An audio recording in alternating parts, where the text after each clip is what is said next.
Cool. Awesome. Let me get this. Are you live on what? YouTube or YouTube and Facebook. Okay, cool. I'll do. I'll promote it too. What's the thing? So we'll go out there. Hold on. I'll do a quick live on my thing. We got my little terrorist running around in the background. Let's see if we get some people rocking on this.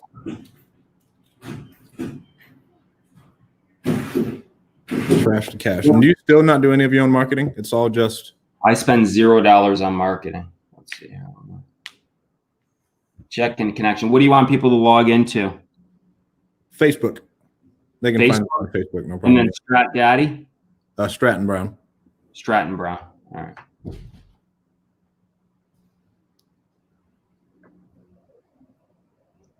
Here we go. Hey, good morning, everybody. About to do a live with Mr. Strat Daddy, Stratton Brown. So you can log in and watch this and ask questions live. We're rocking and rolling. If you go to Facebook group, Stratton Brown, STRATTON you will find my man over here. And we're going live, or we are live now. So hop in there and engage in the conversation and ask some questions and rock and roll. Once again, live, Facebook, Stratton Brown, my man over here. We do a little 30, 45 minute session and ask some questions. Happy to help any of you guys out. Hop in the room and let's rock. Happy Tuesday, guys. Let's rock and roll. Once again, Facebook Live right now, Stratton Brown. Bring your questions, bring your A game. We'll see you soon on the other side. Thanks, guys. Zach, what's your Instagram? At Zack Keeps? ZAK Ventures. BNTRES at Zack Ventures. Awesome. All right, man. Why don't we just start off? We're in the show. Let's do it. Follow Strat Daddy. I'll tell you about how I got that name afterwards. It's not nearly what you think it would be. What's that? I'll tell you how I got that name after this. It's not nearly what you think it would be. So tell me how you got started in real estate. I love you because you're a bachelor real estate investor. I mean, you're living the life legitimately. You traveled the world for 3 years.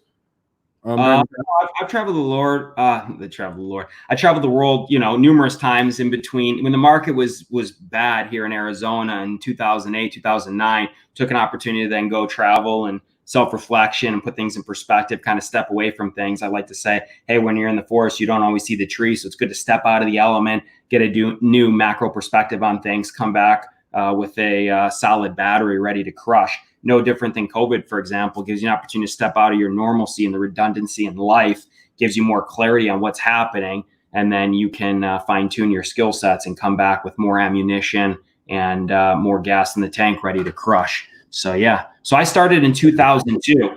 I came out to Arizona with an opportunity to joint venture with my cousins who had a big real estate company in the Midwest. I was the human capital. Do you hear that reverb? Yeah, it went away. Okay. So I came out here in 2002, joint ventured with them, human capital, and just started cranking. I did not have a real estate background. I did have a business background, learned finance, Spanish, and that whole deal in school, and literally rolled up my sleeves and started hustling, put together teams and rocking and rolling one deal at a time.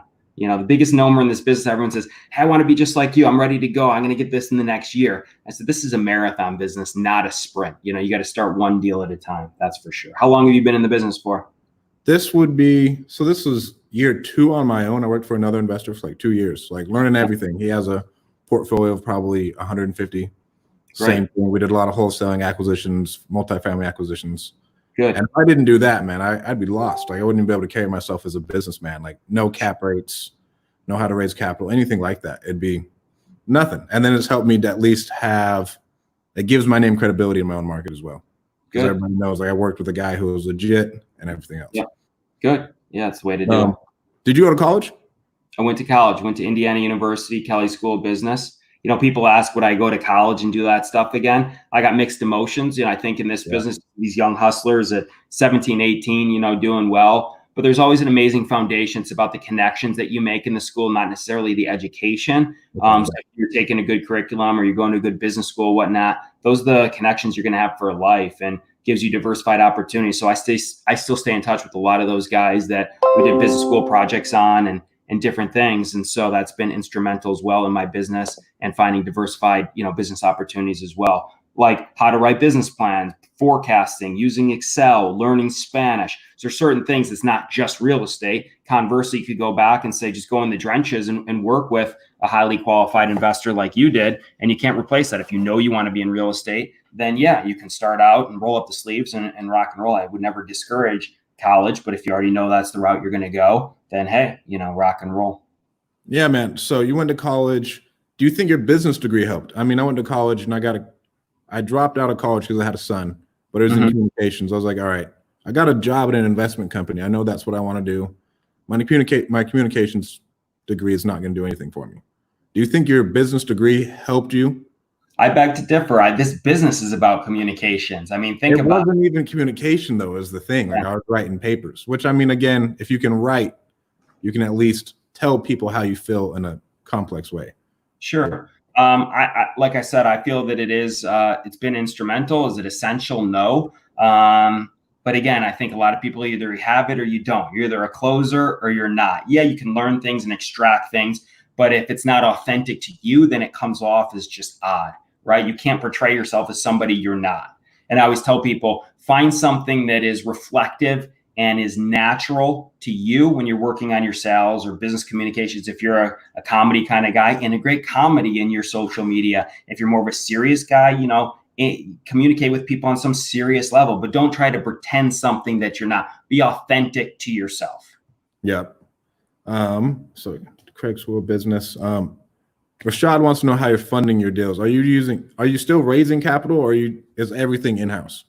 Everything's in-house. I'm vertically integrated. So when I first started out, I used OPM, which means other people's money. So I would find deals. I had credibility in the market after doing so many deals and joint venturing with my cousins. Then I went out, raised OPM on a one-off basis. I had a big fund, a $25 million fund, and I found it was much easier to take first in, first out, whoever committed to deals, give them the first right of refusal for an opportunity, and only leverage their money on that individual property, put them in a first deed of trust, and then created an LLC. And then as that asset sold, they would get paid off and give the first right to reinvest those dollars. As things went on and I made my own capital on the dispositions, then I acquired my own assets. And then over time, the banks came in and said, wow, we see you have a sizable portfolio. This is back in like 2011 or 12. And they said, we'd like to fund you. But the banks were not available when we most needed them. So we had to be strategic in terms of capital aggregation. So at that time, I then pledged, right, cross-collateralized, it's called the commercial line of credit, those individual assets that were unencumbered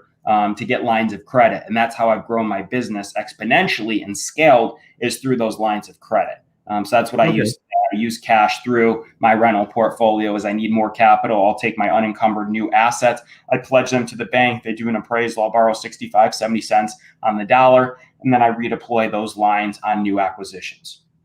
Awesome. And so do you feel like at a point you're going to need to go back to OPM? Like, let's say a crash does happen. Obviously, you're going to start raising capital again, correct?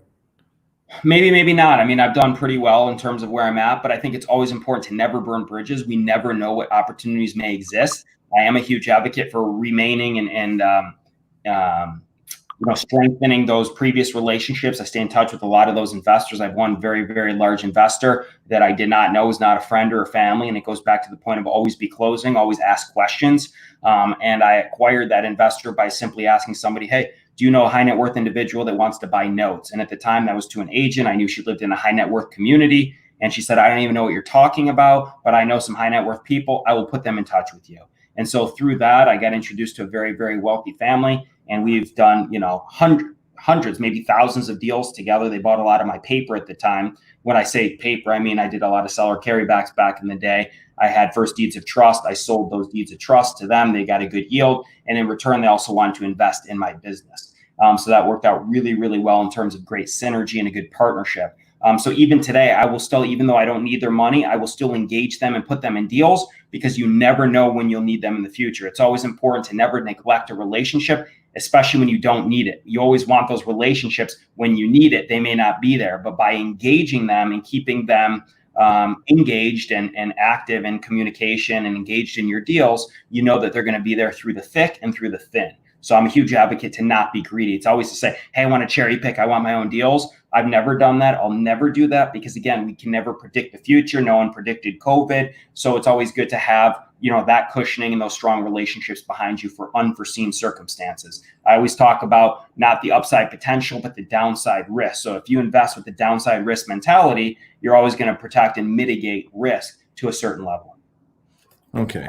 So we got that. Funding deals. Is there a reason you said your dad or father was grandfather was a developer? Wow, you're good. You watch my stuff. I appreciate that. My grandfather did some development deals. Yep, back in Michigan. So I went out with him a couple times. He developed some senior citizen and some, elderly living communities out in the Detroit area. Yep. And so is there a reason you didn't go into that? Like, because you're a super sophisticated guy and like there's a lot more money in development. Yes and no. I mean, you could lose a lot of money in development. It just kind of believe in serendipity in life. And, my dad had a big law firm. I was never lured to that. It never engaged me. I was excited when I saw my grandpa. He was an entrepreneur. So he wasn't just some developer. He had multiple businesses. So I was captivated by his ability to go out and execute. He walked around with literally a checkbook in his pocket, looking for deals, talking to people, finding opportunities. And I like to say, emulate his way of doing business, always prepared to close. I literally drive around with my checkbook. I see a deal and anyone can tell you if I walk that property and I like the deal, I'll write you an earnest money check on the spot. Wholesalers love that. Here's the check. You can bring it into title. Send me the DocuSign assignment on the spot. Let's go. So I think I picked up his kind of charisma, his ability to execute by, being socialized in that type of environment. So it's a game to me and I love it. It's exhilarating. We're blessed. You wake up every day and it's like we're playing a game of Monopoly and it's real money and it's fun and it's exhilarating. It's captivating. It's like, we don't feel like it's work. Like you can see me smiling. This is authentic. There's nothing more that I love to do than, find assets, chase them down, find good deals, stabilize them and turn them. It's exhilarating. And so would you ever start another partnership again? Or do you like how vertically integrated you are? Because it's crazy. You don't outsource property management. I have another question about that. You don't outsource anything and you have all of your own capital, your own crews. I believe in strategic partnerships. Again, if you use OPM and you're getting going, I think that's essential for somebody that doesn't have the funds, but they have the human capital portion. And it's a good match. It's a good synergy if you can find that right partnership of trust and fair equity splits and things of that nature. But I'm not a huge advocate for partnerships because I'm type A. I'm the one who's going to put in all the work. I'm the one that's going to be managing. I'm the one that's going to be taking those calls. I'm so anal, I'm going to be overseeing what you're doing to the point that it's going to be annoying to you. So I know my strengths. I know my weaknesses. I'm a believer. I'll take all the risk and all the reward. That is awesome. So how far out will you go? Real fast. So this is important. The other reason I wouldn't want a partner is because this business is predicated on some level of leverage, right? So if you have a partner and they be weaker than you or financially stronger than you, there's an injustice and inequality in terms of whose signature is going to go where. How do you handle the cross collateralization? How do you handle that back end? If I want to qualify for my own primary home, yet I'm tied up with, $20 million in leverage and I'm signing for my partner, what happens to me personally? Those are the questions you got to ask. You also got to say to yourself, unforeseen circumstances. Your partner gets sick. Your partner gets married. Your partner gets divorced. The divorce decree says, hey, split assets. That starts getting funky and there's certain things that are outside your control and certain things you can control. So if you go in a partnership, you better have a solid operating agreement and have unforeseen circumstances up the wazoo in each, subtitle of that operating agreement to protect yourself. I mean, again, I'd hate to be caught up. You have these great long-term producing assets and all of a sudden the court mandates some sort of sale or disposition because of some situation your partner, he or she got into, and all of a sudden you're stuck. I always want to be in control of my own destiny. I don't want any unforeseen circumstances that we can't control or mitigate, penetrating that, and then screwing up my long-term game plan. I'm going to run my marathon. I have my plan. I have my contingency plan. I'm bringing extra salt pills. I'm bringing extra water. I have extra food stops. I'm a contingency guy. So I don't want anything getting in my way. If a truck's going to knock me over, I'll bring crutches on that run. Always think outside the box, and I'm getting to that finish line, and I want you guys to do the same. And so do you have any multifamily, any commercial? I've done multifamily. I bought a 62 unit apartment complex before. I just underwrote a 19 unit. I'm not afraid of it. The one unit that I had, I didn't love. I felt that it was too big to self-manage and too small to also, outsource. It was kind of in between. I think, 100 unit would be even probably better. But The issue was people steal from you. You know, the tenants are paying in cash. The management was weird. So I felt that that was not the best experience, but I learned a lot from it in terms of management. I would have taken it over earlier. Still made money on the deal. It was during the hailstorm era where I got on the roofs and ACs and then sold it after that complex was stabilized and started turning units and seeing the effect of the money going into these units to get a higher yield, thus producing a much higher cap rate on the property. But I felt that for my core competency is these single family homes. I have referrals up the wazoo from my existing tenants and agents that I do business with. So it's easy to get diverted and lured. Like you said, well, development, you make so much more money. You know, I beg to differ. I mean, I think that you can make money in anything you do as long as you're an expert in that competency, in that niche. So my niche is the single family homes, townhomes, condos, whatever it may be. That's my, you know, I don't want to be diverted and think the grass isn't always greener on the other side. You know, it depends on what you do. So I love the single family business. I'll always stay in the single family business. I was lured into a commercial deal before. It didn't go great. So again, every time you get into something that you're not competent in, Warren Buffett says, invest in your circumference of, you know, in your competence of, in your circle of competence. And so this is my circle of competence. I'm going to stay right in that circle. It's doing just fine. Man, you're awesome. So how far away, what's your radius of rentals, right?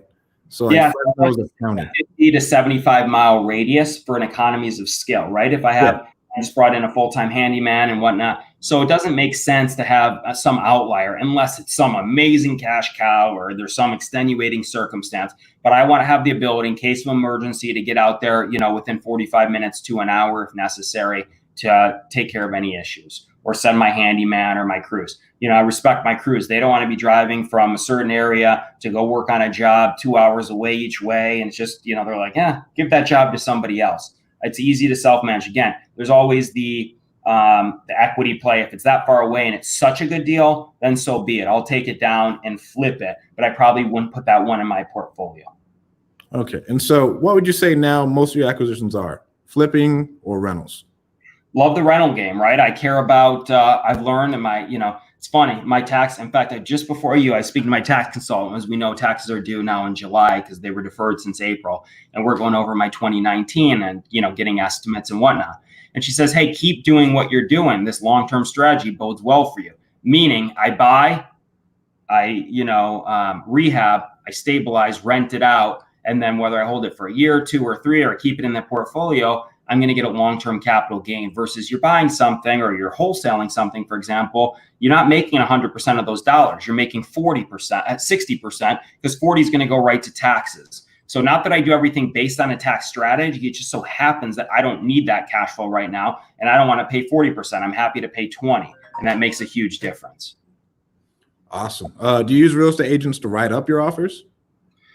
No, a lot of my stuff is 99.9% of my stuff is not from the MLS. In fact, I haven't bought an MLS deal in forever, or maybe it was listed, but the seller has the exclusive right to sell it off market. So a lot of my stuff comes from the wholesalers or from agents that have the deal that it never gets listed. They know that they're going to bring in a competent buyer like myself and close and sell the deal. So that's been huge. So I'll let them write the offer. If they bring me the deal, they get the full commission. It's a great strategy because I don't care about the front end commission. I care about the acquisition. So you factor that in. Hey, whatever I'm buying, here's today's price. What's it worth? You're bringing me the deal. I want to incentivize you. It has to be, remember, that win-win-win situation. If everybody's not winning on the deal, there's no deal. I'm not interested in some win-lose situation. It's not a zero-sum game. It has to be a win-win. And then, so you have the agents and everything else. I just lost my train of thought. MLS. But you're going 70 miles out. So with Fresno's, like Fresno County is 1 million people. And if we go 70 miles, I'm going like Bakersfield. Okay. So you'd go like 70 miles any direction outside of Phoenix? Yeah, I mean, but 70 miles out, I mean, I could go to Maricopa. I mean, I've seen deals in Casa Grande, which is pretty far. So when I say 70 miles, I like to get there within 60 minutes, a 60-mile drive. So let's clarify for you, your drive time may be 2 hours to get there because of traffic. I like to stay within an hour drive to get to somewhere.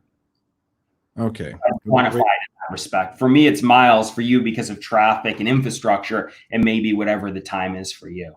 But also your deals may be juicy. I mean, your price point's a lot higher. My average price point in Arizona is the same as you. Okay. All right. So Fresno, California is like Central Valley. Okay. What's the average price of the home you buy? 250 in Fresno, and then Clovis is a part of Fresno, and it's 350. Okay, so similar price point. Right, it's like similar price range. Obviously, we have our nicer high-end stuff, and then if we go down to Bakersfield, it's the same way.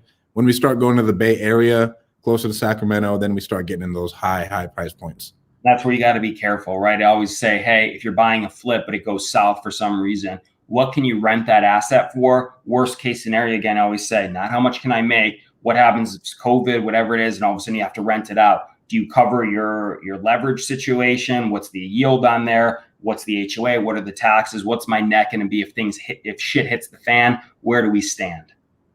Exactly. So what price point will you not go to now that COVID happened, everything else? Everyone's uncertain with the market. People are uncertain, but I'm always certain in what I'm doing, because I can control my actions and my acquisition. So there's not I wouldn't probably go spec on a $5 million home, but I do $1.5, $2 million homes. I have 2 of them going right now. They're not new development, but they're full gut remodels. One's pretty much tear down that I'm in the middle of the process of. And I wasn't scared. I continued construction through COVID. I've already acquired it. What am I going to do? Throw my hands in the air and sit back and sit on my hands? No, I'm going to move forward. I already have the acquisition. My guys are working, and it's all good. I think if you have a good product in a good market, regardless of the circumstances, you're going to be just fine. It's those people that get scared and you modify your game plan based on extenuating circumstances where you get hurt. What I mean by that is all of a sudden you get scared and you're going to do a lesser remodel or not do the full justice to the home. You're going to do like a lipstick on a pig, right? You don't want to do that. You want to put the money into it. I always say invest in the asset to get the money out. So every dollar you put in, you should get $1.50 or $2 out of that. So I don't let things like that intimidate or scare me. I'm full steam ahead. I'm sticking to my game plan. And so you're talking about your guys. Where'd you find your guys? And have you ever had a problem of not keeping them busy? Fortunately, I've been good. I buy assets and I like to have my operationals back end system to tell them, hey, here's what we got coming. It's all about communication. Sometimes I've had an opportunity where it's slow. I was waiting to close on an asset. And there's title issues that I had earmarked for a crew.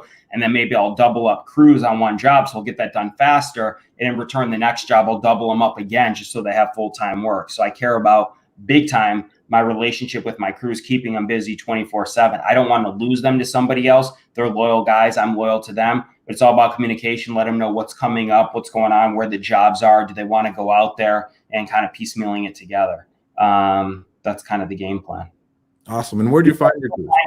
So literally I started with one crew driving the streets. I like to say, hey, you go out in the areas that you're working, you see a container out front, you see, fabricators with granite walking in a home or landscapers fixing up a yard. You stop over, you introduce yourself and say, hey, are you looking for more work? Do you work exclusively for a company? Are you an independent contractor? Are you licensed? You start vetting them. Hey, do you have a portfolio of work that you've done? I'd love to try you on one of my jobs. If the answer is and sounds like there's a synergy, you give them a small job, you see how they operate, and then you tell them, hey, look, I have a few more deals. Obviously, you don't want to say, I do 100 deals a year or whatever it is, and all of a sudden, they jump over and try and take advantage. You slow play things, see how they operate, vet them just like anything else, try them on a small job, look at the quality of the work, make sure their pricing is in line with what you're paying, and then go from there. And then what happens is every contractor knows other contractors, friends or family. And through there, you start with one and they refer somebody, and that somebody refers somebody, or they're hiring their brother or their brother-in-law. And all of a sudden, those guys eventually want to branch out. So what happens naturally and what evolves is everybody wants to become their own crew leader. So through that, a lot of my guys are brother-in-laws or cousins or brothers. A lot of them is family, and that's just what happens. And they all want the ability to become their own entrepreneurs and make it happen. So that's how it's evolved, one at a time. I run 6 crews full time, and everyone helps each other. We've got an amazing synergy. You may have seen on social media. We'll do barbecues or beers on a Friday. Everybody shows up. We're all teamwork. If I have a job, it has to close in a certain period of time, I'll bring 2 or 3 crews together. So they'll help one of my contractors out, and then in return, they'll spend 2 or 3 days out there. So everything kind of works its way out, and we're essentially a family, and that's how I treat them, and they treat me the same way. And that's so cool. So we got our crews. How in the world do you manage all this in your head? Everyone's good at certain things. Were you an athlete back in the day? Weren't you like a sprint? What's your background? I played football at Fresno State. I got like a tryout at the Seahawks, nothing serious. Cool. So it's like, how are you such a good football player? How did you get that ability? That's your strength. Like you have natural God-gifted talents. I'm sure you worked hard as well. Combination with your natural talents, no different than me. I suck at certain things. I'm terrible. I'll admit, nobody's perfect. For some reason, I am good at business. I'm good at relationships. I'm good at, managing things. And it's crazy. It's in my head. But what I've done, I'm sure you know, is I'm releasing a course and extracting everything that's in my mind, what I do on a daily basis, so I can disseminate that information for people that want to do what we do. And I've already got, a small team that's reviewed the course, guys from, different segments of life, different, parts of their career who have just started, longtime agents, experienced and inexperienced investors, and the feedback's been phenomenal. So it's like, again, for me, I do it second nature, right? I just walk around, I make a decision on the spot. They're like, how do you know that's a deal? I'm like, it's experience. I just know. There's no people think I got these magic spreadsheets and it's magic happening behind the scenes. It's a lot of it sometimes the intangible, it's the intuition, it's that experience. So I think it's important, again, to extrapolate that and put it out there so it's logical for other people that doesn't come natural to. And so so how do you break down a deal rudimentary? Like layman terms, you look at it. Right. Yep. Layman terms. My models is such. I tell everyone, hey, bring me an asset, give me a price of a property, give me the address, give me some pictures. That right from there. From there, I could do a quick analysis in 2 minutes, run some basic comps. I know pretty much all the areas anyways by operating them, unless it's in some foreign area. So from there, I'm already going to know. Like I got a deal yesterday on an area called Maryville. Guy calls me on the phone. I'm driving out, dealing with one of my tenants. He says, hey, I got a 3-bed, 2-bath, X amount of square feet built this year. I said, Maryville Terrace. He said, yeah. I said, I'm at 115, 120. He goes, oh, they're asking 190. I said, no deal. Like, don't even bother me. No problem. I said, that's retail. Maybe it's worth 190 remodel. So a quick litmus test by doing so many deals and setting the comps and being actively invested in those areas, you know what things sell for, right? It's like whatever you paid for your car, you know your car intimately. You're in and out of it every day. If you just bought or you bought it a year ago and you paid $25,000 for it, someone calls you and they say they want $30,000 for your same car, you know that is too high of a price. It doesn't make financial sense. Conversely, if you had your same car and they called you up, they're like 10 grand, motivated sellers in good condition, no accidents, you know your car in and out. You know you could take that car and sell it for 18 tomorrow. They want 10. You know there's a deal because you're already intimately aware of what's going on. You've already driven the car. It's the same model. You'll get an accident history. You'll make sure you get a 24-hour inspection. You know there's a deal there. So going back to the fundamentals, by being active in these markets and setting the comps and knowing what the rentals are, by default. If you're not so active, of course, you got to run your comps, look at it, walk it, see it, feel it, touch it, evaluate how many repairs and, what does it need to stabilize it, and then back into it. I won't do a deal unless I can net 10% after all costs, carry, commissions, and everything else. That's my basic rule of thumb. Other people, they're like, oh, it's no deal. I can't make, $30,000. And you have a lot of people that sit on the sidelines for a long time because they're waiting for these home run deals that don't exist. Margins have been compressed, right? There's so many wholesalers. There's so many people chasing it. There's a lot of transparency in the market in terms of going on the Zillows and the Realtor.coms and finding out, hey, what is the home worth? And then you have all these independent buyers and agents putting misinformation in your ear, and that prices start to get compressed. So there's very few buyers for it at a certain level. So you better cut your overhead. You better not spend a ton of money on marketing if you're an end user buyer, or else, you can't afford to buy the deals. You're putting all your money into the marketing. Exactly. Man, that's a lot. And so you just look at it. Do you still have to go see him? I remember you talking about I have to go see him. I have to go see him. I ask you this question, right? You order a pizza from Domino's. Do you go in the kitchen and inspect it for a $10 pizza? No. Right. Why? Because if the pizza sucks, you lose $10. You take a bite, you throw it out. Have a nice day. Great. But if you're spending $20,000 on a car, just lost Zach. What happened? Good? You good? I see you. There you are. Okay.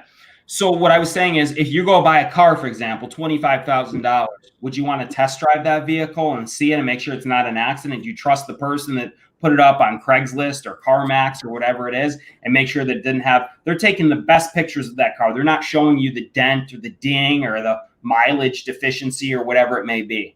I trust no one, unfortunately. You can only trust yourself. When you're putting 6 figures on the line or 5 figures or whatever it may be, That's a significant amount of money. If you're too lazy to go out there and evaluate it for 30 seconds or a minute, you should get out of this business. I know a lot of people buy on pictures.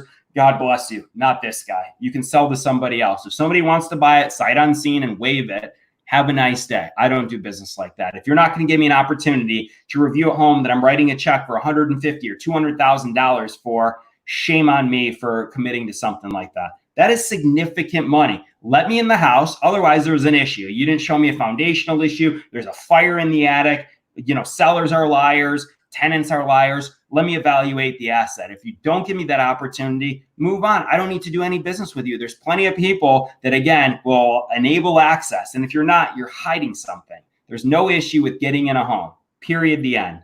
Under no circumstance will I buy a home without getting in it, driving it, and seeing it, period. I don't care how busy I am. No matter, okay, and this is no matter if they're like, hey, here's the house, here's the pictures, you're buying it at 20 to 30%. Pennies on the dollar. Sure, 20 to 30%, and I can't get in. I will drive that house front and back, Google Maps, get some sort of written statement, and then I will do the house the minute before I close, right? I'm happy to sign the contract, but I'm going to walk that house before that house records. I will get in that property. If for some reason I don't like it, I will put up non-refundable money. Here, listen, here's $2,500. If I know it's 20 to 30 cents on the dollar, great. Here's $2,500. If I don't buy it, you keep my money, but I'm walking it before I release that other $247.5. I will get in that house 2 minutes before we close to make sure. If for some reason I don't buy it, which I've never defaulted on a deal in my entire career, you keep my $2,500. How's that? There we go. So, for example, I just did a deal the other day in Mesa on a townhome in a complex that I already own the same unit, same exact unit. So I'm very familiar with it. The owners are exhausted. They had a bad tenant. The tenant stopped paying due to COVID. The tenant says they evicted them, but the judge won't grant what's called the writ of restitution. So they won't send the sheriff due to COVID. So not for 120 days. But I went outside the unit. I looked at the AC. I verified that the unit is the same unit in the tax records because I was concerned about square footage. And I met the sheriff out there. I met the seller, and I met the wholesaler. We all stood outside. We chatted. They said, great. The sheriff knocks on the door, said, ma'am, we're here to walk through. We gave proper notice. The tenant says, COVID, nobody's coming to my house. I don't know where you are, whatever. So we have an executive order. We gave 40 hours notice. We're with the police. Please step outside. And the policeman said, unfortunately, it's an ambiguous zone. You can't go in. So I couldn't go in that property. I walked the exterior. I know the home intimately. I didn't get any pictures, but I know the lady's living there, so I know it's habitable. I said, here's the deal. It's just like I told you. I will buy this unit. These are the exact numbers. They wanted $120,000 for it, $122.5. I paid $122.5. Comps are $170, maybe $175. The unit will probably take 15 to rehab. So I already know worst case scenario, maybe 20. What's that? Zena, it's my terrace. There you go. Terrace. So they said, I was there. I said, listen, they're like, we want to make sure we're going to sell this unit. I said, I want to make sure I'm going to buy this unit. So here's the deal. I'm going to put up $1,000 non-refundable. As soon as the tenant's out, I will close within 4 days, because I've got to get a walkthrough. We got to get title and whatnot. Once the tenant is out, because I don't want to inherit your issues, tenant is vacated, all their stuff is out, so I'm not going to be responsible for it.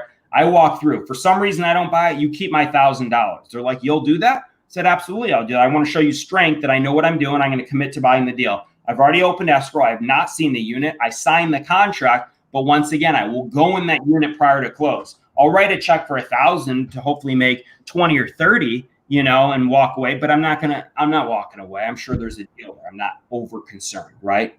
So that's the deal. So, and that impressed them. I built a good relationship with them. In fact, those people that were selling were interested in learning real estate. I said, you always want to talk about the back end. What's the hope for gain? They said, hey, we're talking about they own this property free and clear. They had a bad rental experience. They may want to do flips. I said, listen, I'm not here just to buy your unit. We're happy to help you on the back end. What can we do to help you guys learn real estate? Oh, you'll do that? We feel very comfortable with you. Yeah, let's sign this contract. So this was all solidified. There's no harm. That wouldn't have transpired if I said, I want to go out and see the unit or go in. If I just bought it blind, I didn't now create that new relationship by being vested with that family, looking them in the eye, getting things done, talking about a long-term relationship, not just buy the house. They may have other assets to sell. They have other connections and referrals. So any opportunity you have to interface with other people, you capitalize on that, especially if you're doing business with them. How about those referrals? They're going to say, wow, this guy executed. He went above and beyond. If you know any other sellers that are in distress or have some, outside situation they're motivated, they have a high utility of selling, please refer me. And then they're an advocate for you. That's free marketing right there.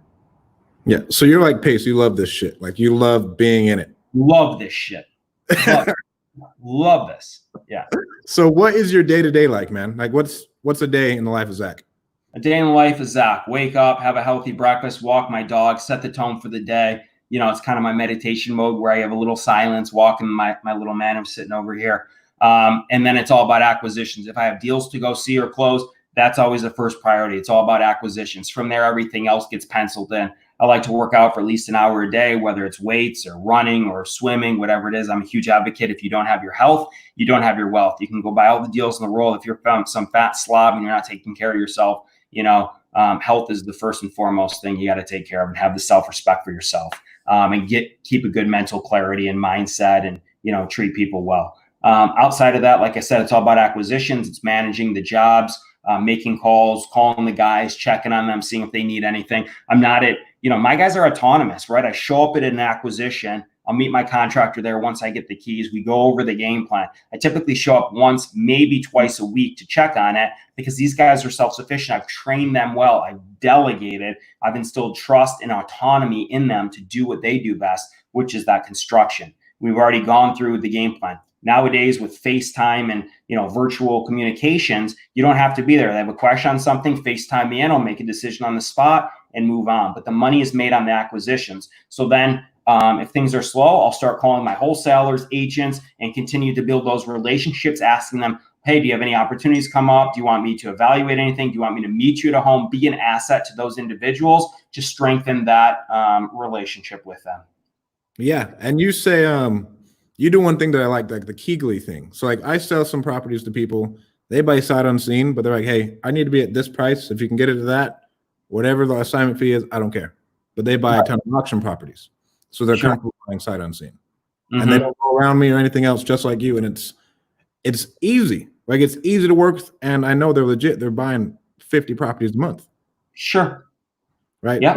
Always want to tell. Yeah. So they'll tell me exactly. So they'll tell me, Zack, I'm going out to this appointment. Where would you be? I said, hey, based on your pictures or based on preliminary information, this is going to be my range. And of course, I'm never going to undercut them, because if I do, they're going to tell everyone Zack stole some deal. I don't do any direct marketing. I'm not competition with these guys. We're a team. And plus the advantage is you're the first person to bring me the deal. You'd be surprised how many times that same address comes around with different people who are working it. And the first guy who brings it to me, which is great, says, I'm only working with you. If 3 other people bring me that deal, I tell them, I'm very sorry. I'm already working with somebody on this deal. If you happen to get it, then you can call me, but I'm not going to give you my number unless you get the deal and you have a direct to seller contract. So that gives people the credibility and kind of that confidence to go lock it up for me. And I'm on your team. I'm not going to start working with 5 people on that same deal. You bring me that deal first, I'm exclusive to you, because there's a limited amount of good buyers. Clearly, I'm not the only good buyer in Arizona. There's a lot of great buyers, but I'm the one that's going to digest it and close on it. I'm not going to reassign or mess around with it. I'm closing. So I'm always going to pay more than everybody else, because I don't need to find another intermediary spread. I'm not daisy chaining something. Every once in a while I get an influx of deals and somebody calls me. A guy called me yesterday. Hey, do you have any excess inventory? Do you ever wholesale? I don't really wholesale, but if I have 15 deals in the pipeline and I can digest 7 or 8 a month, I'll say, here's a couple that may work for you, and I make 5 or 8 or 10 grand and move a deal. So be it. I'll do that every once in a while, but I'm always prepared to close and get it done. So it's all good. That's awesome, man. And then work-life balance for you. What's it like? Yeah, it could always be better. I always believe in that. It's weird. I'll go on a vacation. I went to Croatia last year, did Yacht Week. And let me tell you, I believe in recharging the mind and whatnot. But I'm such a deal junkie and I love what I do. I don't want to call what we do a vacation.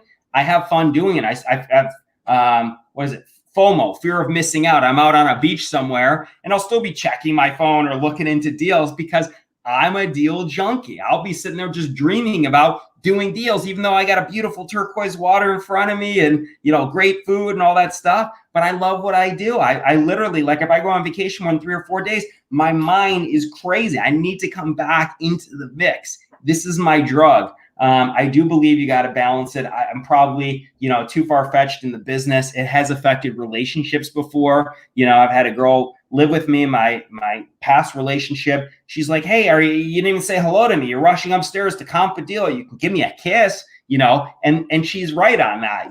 I recognize that I may be selfish in this business at the cost of a very good relationship. At this second, I am single now, and that has affected relationships because you're selfish in this business. But as long as you recognize that, and hopefully I make some changes, then I can give more time in the relationship aspect. I want to get married, have kids, and all that. It's funny. I've had people come over to my house like, "Oh, you're so blessed. You got everything," but you don't have everything. You're a single guy, you said? No, I mean, my 2-year-old terrorist is running around. That's who you heard. Okay, but are you married? No, just a girlfriend. But I mean, okay, cool. Pretty much.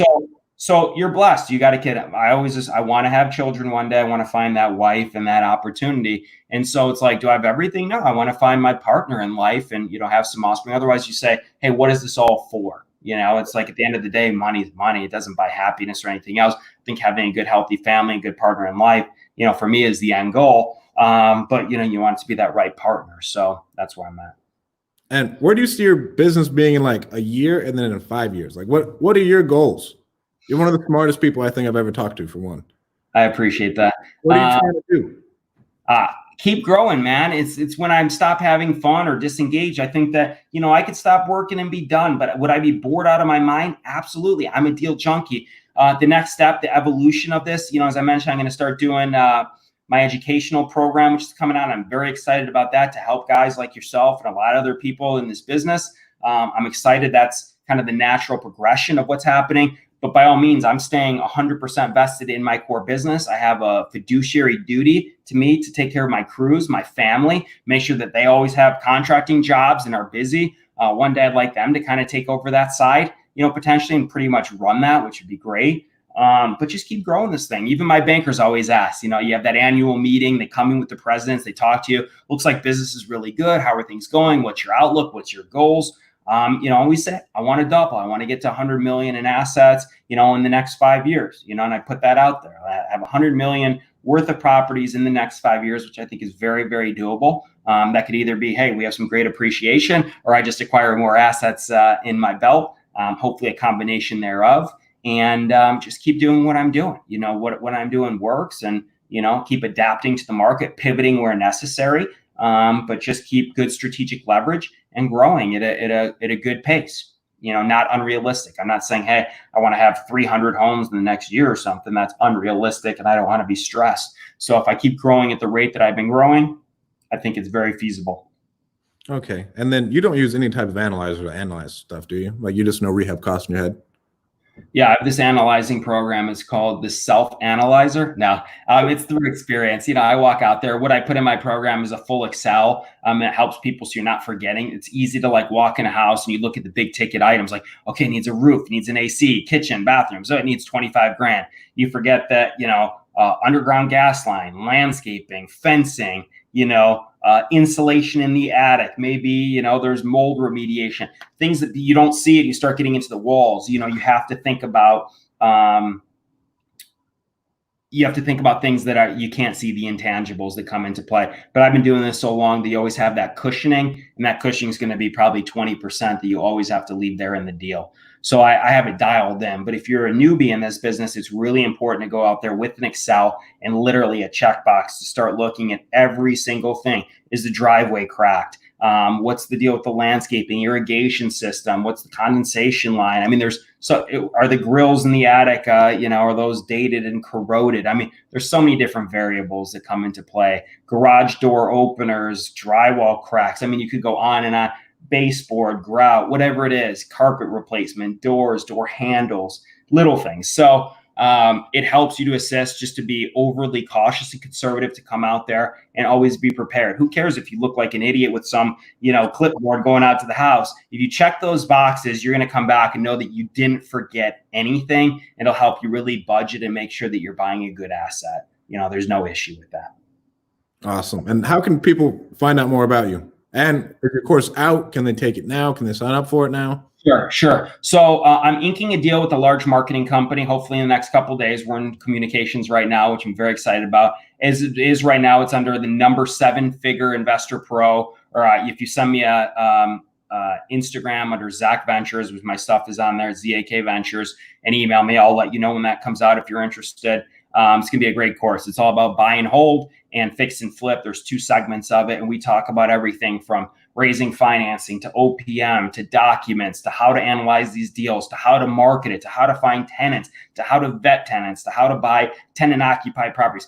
Anything that you can think of that I leverage in my business and I do day in and day out is in this course. And it's just full open transparency, accounting, you name it, it's on there. How to prepare for taxes, how to actually get, commercial lines of credit. What do banks want to look at? We interview my bankers. I interview the top appraisers. I mean, it is spot on. But yeah, just text me. I have a lot of free data on my Instagram and YouTube. So you can go on there on the YouTube under Zack Ventures, Trash to Cash. You'll see tons of free data that hopefully you can leverage for your business and learn as well. So it's been just tremendous fun. And none of this stuff is staged. Like everything that we do, which is cool, is day in and day out. There's your terrorist back there. Just walk by. So what we do is like, again, no staging. It's all factual stuff that I do day in and day out. It's not like, hey, let's make up some house. Let's use somebody else's house. This is all, my own assets, my own crews, what we're doing. I put my money where my mouth is. I'm not that cardiologist. And then I'm outside smoking a cigarette outside and I don't show that. Anything that I do, it's on this camera. Very transparent, very real.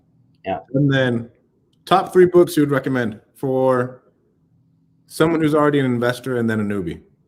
Sure. It's funny. I'm not a big reader. My dad makes fun of me. He thinks I'm illiterate. I mean, my main books were the Isaiah Thomas, story. Oh, Isaiah. I was a big basketball guy and I loved Isaiah Thomas. But, I worked on Wall Street a little bit. I like a book called Buffettology. I like getting in the mindset of Warren Buffett, who's one of the best investors, obviously in the world, and his funds. And he's always about, these long-term holds and not being in and out of things. He's about the kind of the marathon, not the sprint. He buys value. So I value that. I also like Peter Lynch, a book called Beating the Street. And he uses a lot of common sense, the same way that I analyze deals.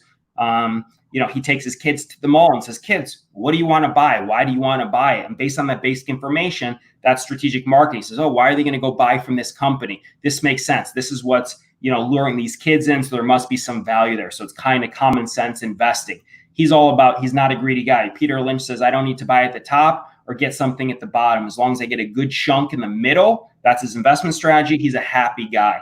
And I like to say the same thing. I'm not greedy on my deals. If I can make a sizable return and move on, next. It's not about squeezing every single thing out of every deal. I want to leave something on for the buyer. I want them to be happy, whether it's helping them with closing costs or giving some concessions. I sell a lot of my properties to VAs and I help them out tremendously as a give back for the military who's, sacrificing their lives for our freedom and for us. So the least I can do is help them get in a fucking house, So I'm all about giving stuff like that back and not just worrying about, hey, how can Zack win and nobody else, wins as well.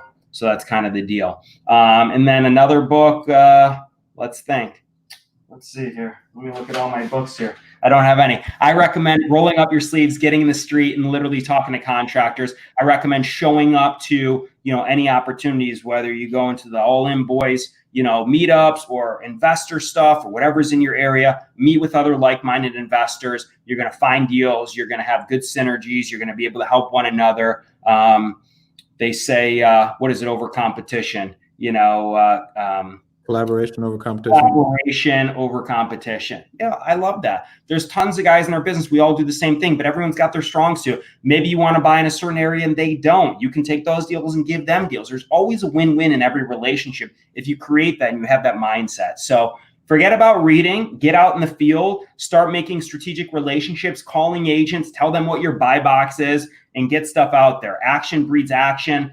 Take your car out of neutral and put it in drive and just get out there. Deals aren't going to just come through to you through osmosis. I'm a huge advocate for getting in the streets, being visible, put stuff on your social media. It's free. Hey, my name's Stratton. This is what I'm buying. If anyone sees anything like this, if I can help you with anything, here's what I bring to the table. And you're going to start to get calls. Don't just do one video, do one a day. That consistency is key and that persistence. So I'm a huge advocate for, again, stop sitting in the corner reading the book, get out in the field, talk to contractors. They may find distressed deals, talk to insurance company people, talk to everybody you meet, let them know what your buy box is, what you're trying to achieve. The more you put out there, the more stuff that's going to come your way. That's where I invest my time.